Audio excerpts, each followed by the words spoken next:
Bonjour et bienvenue dans l'émission de Témoins où nous nous penchons sur les saints et les saintes de tous les temps qui ont éclairé l'Église de leurs paroles et de leurs actes.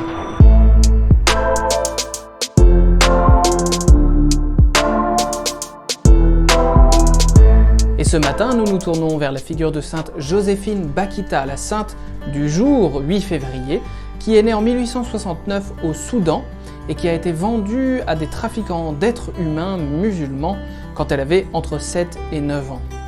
Passant de main en main, elle a fini par atterrir entre celles d'un général turc qui lui fait subir de très mauvais traitements et va jusqu'à la scarifier. Absolument traumatisée par ce qui lui arrive, sainte Joséphine va en finir par oublier son nom et on l'appellera simplement Bakhita la chanceuse. C'est seulement en 1883, à l'âge de 14 ans, qu'elle va enfin commencer à voir un peu la lumière, en étant vendue au consul d'Italie à Khartoum, Calixte Legnani. Avec lui, la jeune Joséphine, Giuseppina, finit par avoir de meilleurs traitements et si elle n'est pas encore tout à fait libre, sa condition de vie s'améliore durablement. Après 2 années de service, durant lesquelles elle est traitée avec une relative bonté par ses nouveaux maîtres, Joséphine va être ensuite confiée à des amis de la famille, les Michieli. Et ce sont les religieuses canossiennes qui vont prendre en charge l'éducation spirituelle de Joséphine, proposée par Madame Michieli avec aussi la petite fille de cette dernière. Devant les religieuses, Joséphine va finir par découvrir cette figure de Dieu dont elle dira plus tard qu'il avait toute sa vie habité son expérience sans qu'elle connaisse véritablement son visage. Mais quelques années plus tard, Madame Michieli désire repartir en Afrique et prendre sa servante avec elle. À ce moment-là, Joséphine va se lever contre cette décision et intenter un procès qu'elle va finir par gagner en 1889, obtenant par là sa libération et le droit de rester dans le couvent des religieuses canossiennes.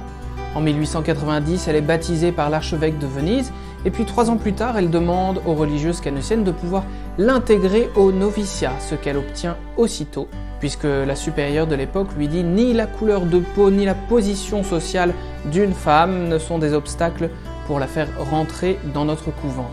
Dès lors, toute sa vie sera tournée vers le Christ dans l'humble et discret service de sa personne auprès des pauvres, auprès des enfants, auprès des personnes âgées et de la communauté religieuse. Elle prononce ses premiers vœux en 1896 et ses vœux définitifs en 1927. Elle est très aimée de la communauté et devient fameuse dans la région, au point que toutes les sœurs l'appellent la petite mère noire avec affection. Elle meurt après une longue maladie en 1947.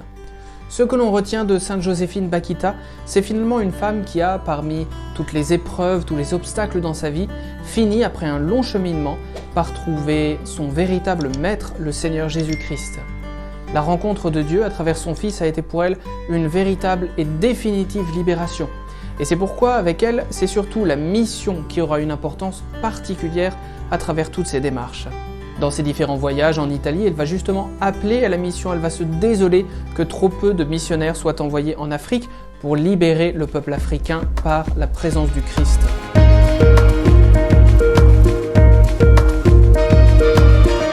C'est Saint Jean-Paul II qui va béatifier Joséphine en 1992 et finalement la reconnaître sainte en l'an 2000.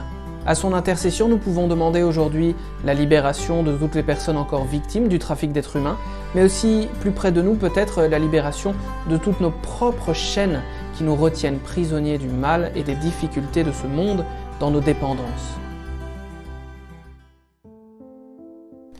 Nous pouvons prier Joséphine en reprenant les mots du pape François. « Tu as trouvé la vraie rédemption dans la rencontre avec le Christ et son Église.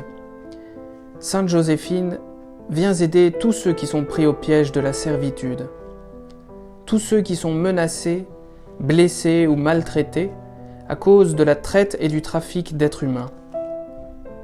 Je te supplie de prier et d'intercéder pour chacun de nous, pour que nous ne tombions pas dans l'indifférence, pour tous nos frères et sœurs privés de leur dignité et de leur liberté. Amen.